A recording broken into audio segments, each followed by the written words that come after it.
Hello everybody and welcome back to another video. In this one we're going to be continuing our enemy script and we're going to be adding some hit markers to our enemy weapon. I don't even know what it is, which one it would technically be, but it's going to show up when we hit the enemy. So we're going to be adding off of, if you don't already have our enemy open, off of this event, enemy take damage.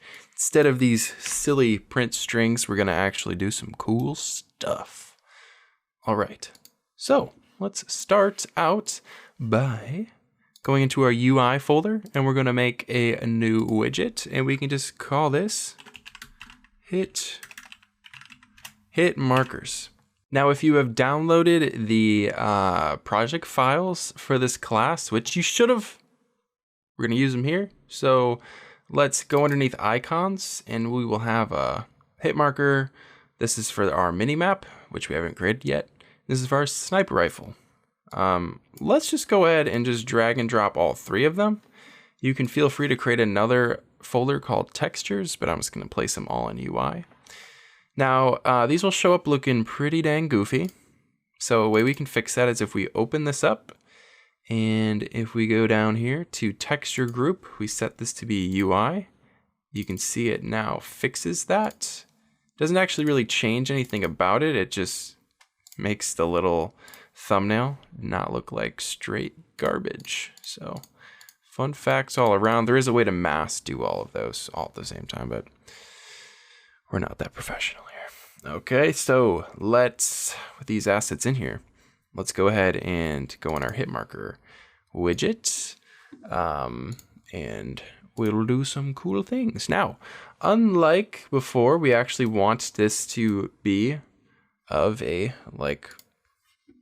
perfect, we're not going to set this to be desired or custom or anything, because we do want this to show up at the center of our screen, because if you think about it this way,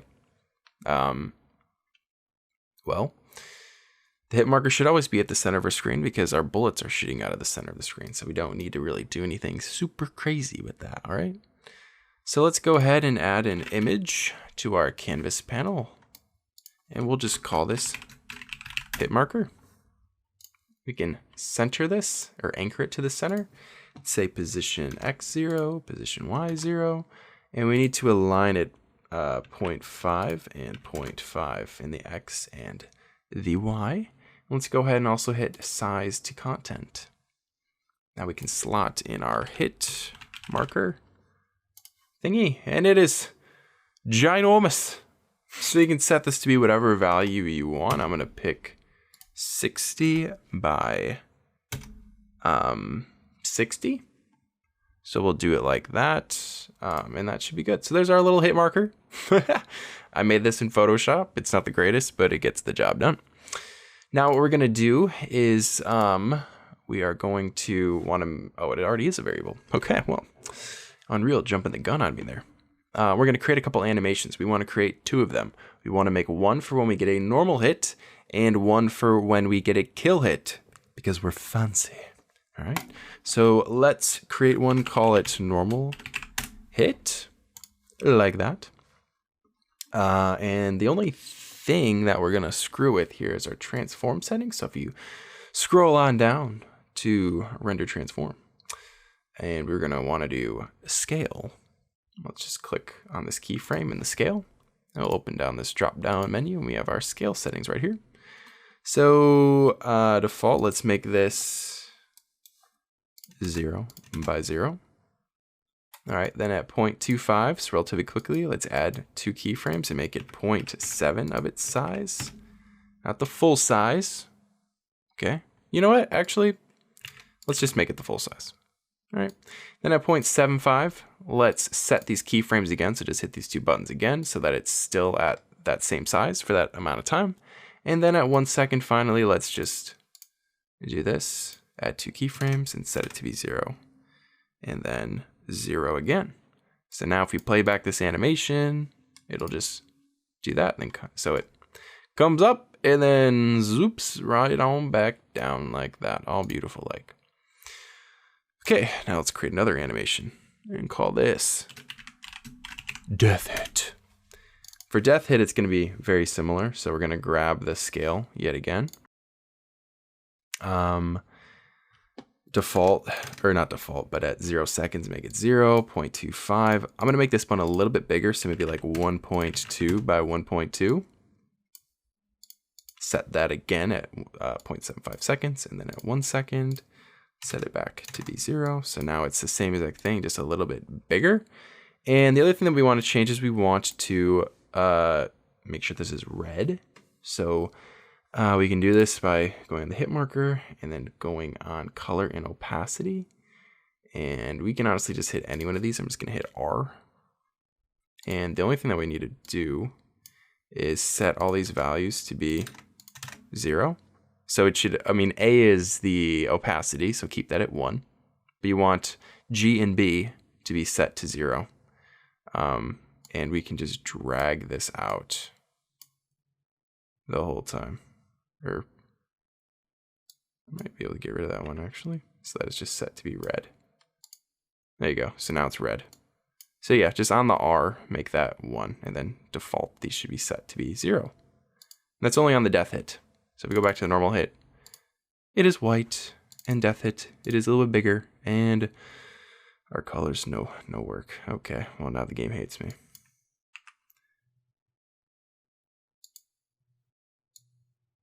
Okay, maybe we just set all of these. Oh wait, B, you went back to 1, you dang goofball. Okay, just set it as all of them then. It doesn't really matter. Okay, just like that. All right, there you go. So just set the keyframes for all of them, and that should work. All right, now we're gonna actually need to tell the game in the event graph, well, when you want to run this animation. All right, so we're gonna run off of event construct. And we want to make a new variable, and we'll call this is dead, and it'll be a Boolean. And we want to expose this on spawn, and we could just go ahead and make it instance editable as well, because why not, you know? And what we're gonna do is we're gonna link this up with the isDead variable that exists within our enemy. That's why we are exposing it on spawn, so that when we create this widget, in that blueprint, we can just link up this value with this value. It's so easy. Now, underneath animations, you should see our death hit and normal hit. So if isDead is true, let's grab death hit and say play animation like that. And all of this should be fine by the default. If it's not dead, we want to get the normal hit and play that animation. All right. And then I'm going to go ahead and hit a delay node here just to prevent these, and plug both of them in there, just to prevent these from doing weird overlapping things. Or not even that. Prevent them from just giving it time for this animation to actually play.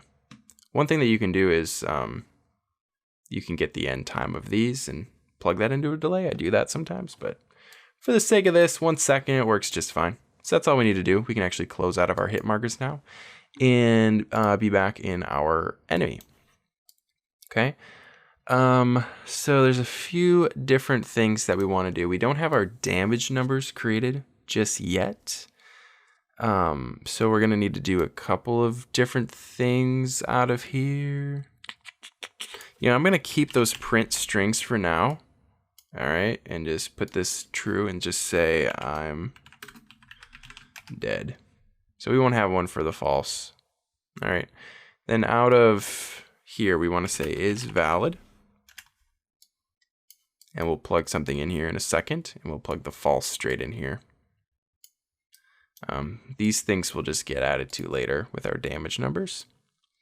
All right. Then off of is not valid. Doesn't really matter which one we do. Let's create a widget. It doesn't matter which one we pull this out of right now. And then we're gonna want to create our hit marker. So now we have this isDead variable. So let's grab isDead from this blueprint and just link that up. So now these two variables are now linked. Let's go ahead and right click and promote this to a variable and call it hit marker ref, or like reference or whatever. And then we want to add to viewport. All right.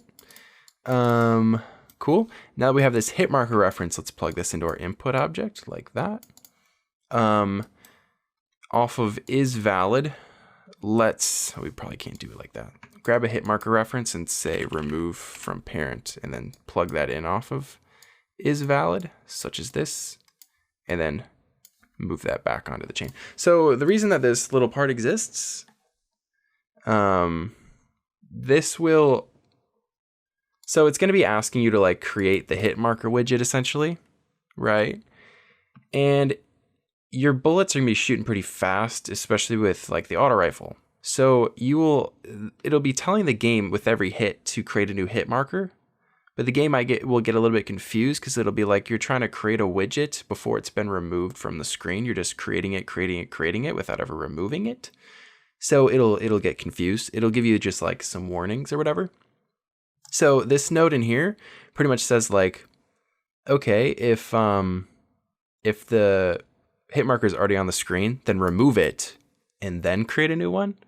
So you could just say, for purposes, just says removes previous marker if another hit occurs before the first disappears.